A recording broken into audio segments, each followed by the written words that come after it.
Hey there, tech enthusiasts. Welcome back to our channel, where we break down simple yet super useful tips to make your browsing experience smoother. Today, we're tackling how to delete tabs on Google Chrome with keyboard in 2025. If you're tired of reaching for your mouse every time you want to close a tab, this keyboard shortcut method will save you time and boost your productivity. Let's dive right in. First off, why use keyboard shortcuts? They make you faster and more efficient, especially if you're juggling multiple tabs. For this tutorial, we'll cover the basics on both Windows and Mac systems, assuming you're using the latest version of Google Chrome in 2025. Remember, Chrome updates might tweak things slightly, but these core shortcuts remain reliable.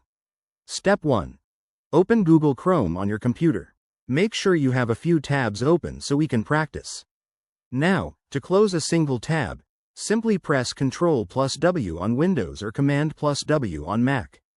That's it, you'll see the tab disappear instantly. If you accidentally close the wrong tab, don't panic. Just use Ctrl+Shift+T on Windows or Command+Shift+T on Mac to reopen it. For closing multiple tabs at once, hold down Ctrl or Command on Mac and press W repeatedly for each tab. If you want to close all tabs in the current window, try Ctrl+Shift+W on Windows or Command+Shift+W on Mac. But be careful, as this will close the entire window. One more tip.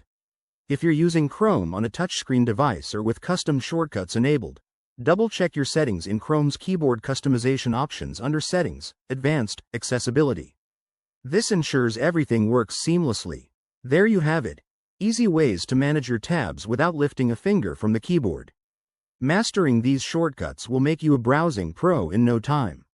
If you found this helpful, give this video a thumbs up, subscribe for more tech tips, and hit the bell icon for updates. Drop your questions in the comments below, and I'll see you in the next one. Thanks for watching.